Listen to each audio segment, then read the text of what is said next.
Okay, so good afternoon, students. Hope you can hear me. So in today's class, we are going to see machine learning pipelines, the basics of ML pipeline, data ingestion, and feature engineering. Fine. So in today's class, we are going to see the machine learning pipelines techniques. What are all the stages are included in this machine learning pipelines? Okay, so before going to learn all the 20 stages, we need to know what is this machine learning pipeline and why it is required in production and why it is required to deploy the applications in real time and why is very much needed to give a better product okay for the customers. So in today's class we are going to see these 20 stages. Okay, we need to check before a project, before a software is deployed in the real-time application. Fine. So let's see what is this ML pipeline. As you all know, it is a step-by-step flow used to build a machine learning system in a clean and correct way. So in yesterday's class, we have discussed about data pre-processing, a stage before we train the ML model. Data pre-processing stage is required to do the data quality check. Okay, before we fed this data set to the ML model, the data has to be analyzed properly. The data has to be pre-processed, okay, properly before that data set is fed into the model, ML model.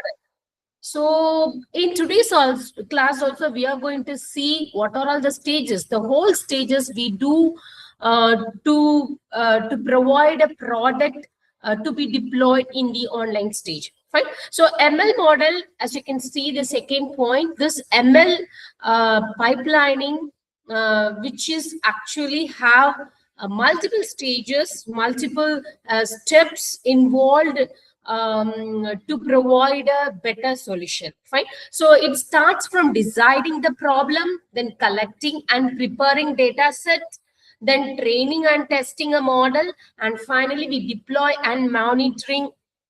Okay, even if it is any restraining in the data set.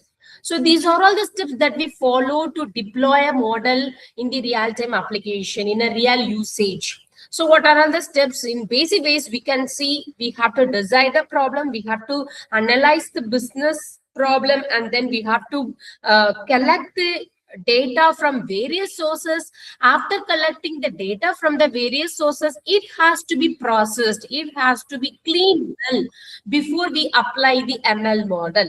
So these are all the the beginning steps we have to do to create a ML model. So we have to design the problem, then collecting and preparing the data set.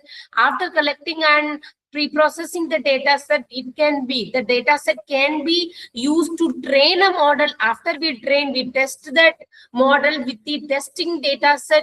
Finally, after everything works well and we have a better performance in test model, then the model is ready to deploy it in real usage. After deploying also, the developer has to monitor it regularly, the software has to be updated regularly. In case if there is any discrepancies in the model and if there is any incoming of new cases, new data set, okay, in the real-time usage, then the model has to be trained with the new incoming data set. So that's what we do in the machine learning pipeline. Anyway, in this class, we are going to see what are all the main steps. What are all the main steps? What are all the 20 main steps we do to make a model to deploy it in the real usage? Fine. Let me show you a diagram which we have discussed in the previous class. So this is what we discussed in the last class, the data pre-processing. We collect data from various sources. It can be a logging information, it can be images, it can be data that is collected from sensors, that can be collected from CCTVs or even cameras, or even you can also collect the data from API frameworks like web apps or even mobile apps. The data can be collected from various sources. It can be unstructured or it can be semi-structured. It doesn't follow any standard format, but then it has to be checked before we take as the input to the ML model. It has to be pre-processed. It has to be checked very properly. What is that checking means? We have to convert that input data set into a structured format, into a consistent format. So into an machine learning, machine understandable, that is machine learning understandable format, so that the machine learning algorithm will take the input and process it, and it will give a proper output. So these are all the stages that we have discussed in the last class, that is collecting data set, checking data set, and then handling missing data. If there is any missing data in the collected data set, it has to be either replaced or removed from the data set collection. Or if in case if I have, okay, if the data set have large digits for either it can be a parameter like salary, or it can be a parameter like age, has to be converted into a normalized format, so that the machine learning algorithm will be will predict will give the outcome in a better way. So these are all the stages that we have discussed in the last class. I have given few more diagrams to understand the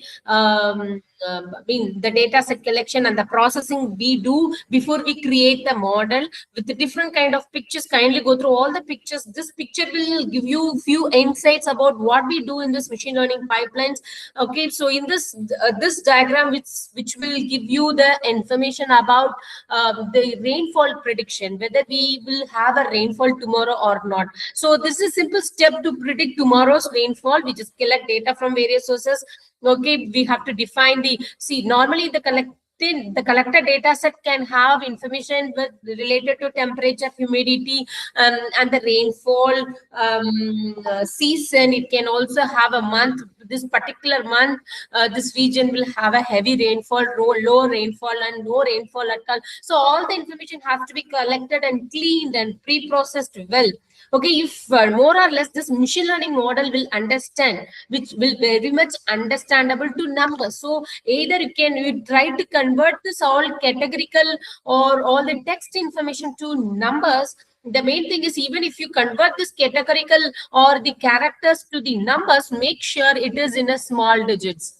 Okay, if it is a very large digits, you can even convert it into a decimal, even 0.3, 0.9. You can represent with the probability numbers like 0.1, 0.2. You can consider the range between 0 to 1. So the range will be available like 0.1, 0.2, 0.3. So this large number has to be converted into a small numbers. So the machine learning model will understand, which will be very much easy to understand the small digits. And then we have discussed about splitting of data sets, that is test data set, training data set, and validation data set. After we do all this process, the data set will be fed into the models to create the prediction, to do the prediction, to do the decision. Okay, so this is what we have discussed in yesterday's class.